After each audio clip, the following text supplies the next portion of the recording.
y la particularidad de mi trabajo es que la voy a explicar a través de la narrativa cinematográfica. Bueno, ya antes he sido profesor de cine y de narrativa visual, y lo que hacía normalmente era cuando hablaba de narrativa, pues, de tipo de plano, de movimientos de cámara, siempre intentaba, aparte de poner ejemplos actuales para que los alumnos, bueno, pues conectaran con la materia, siempre los conectaba con ejemplos de historia del cine, ¿no? Planos míticos o momentos cruciales. Entonces por eso se me ocurrió hacer el proceso inverso, explicar la historia del cine a través de la narrativa audiovisual. Bueno, la base es la siguiente.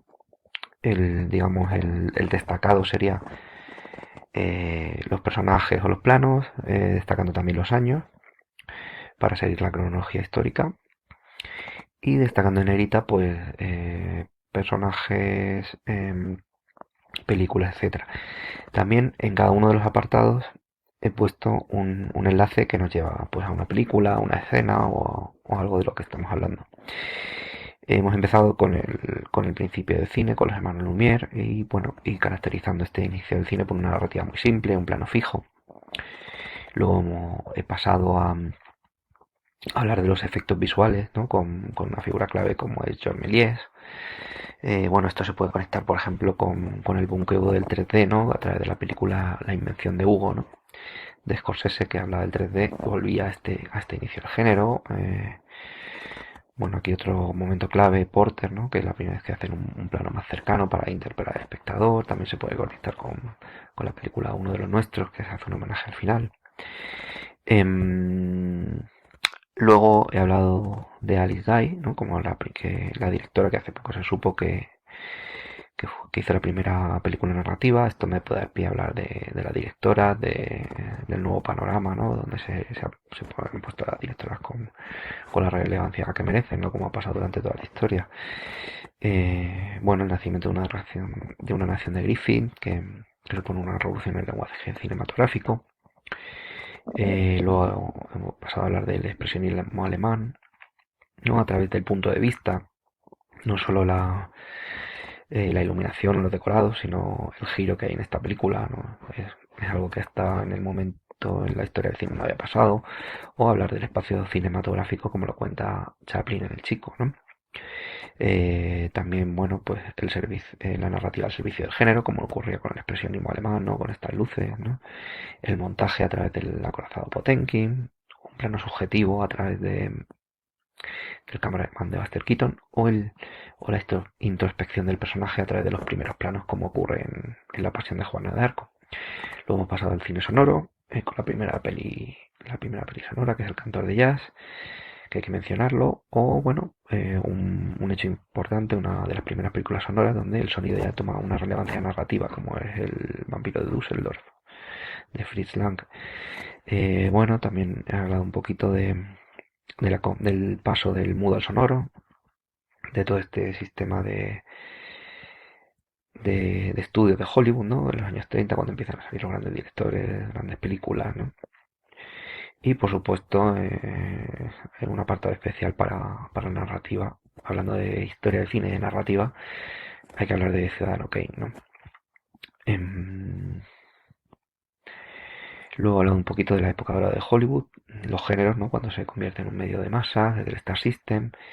Luego me he detenido en estos dos géneros, en el cine negro y en el western, porque me dan pie a hablar, a profundizar en la narrativa, ¿no? Cómo se ha adaptado a lo largo de la historia del cine, luego en el cine posterior.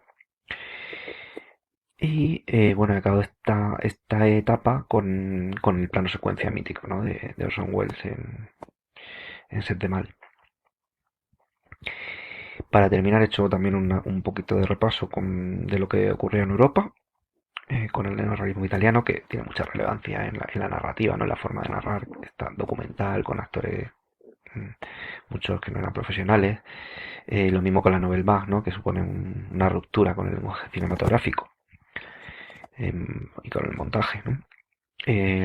Esto también me ha servido para destacar la figura de Hitchcock, que narrativamente me parece muy importante, y precisamente fueron los críticos franceses como François Truffaut, el gran director que revitalizó y puso donde se merecía la figura de Hitchcock.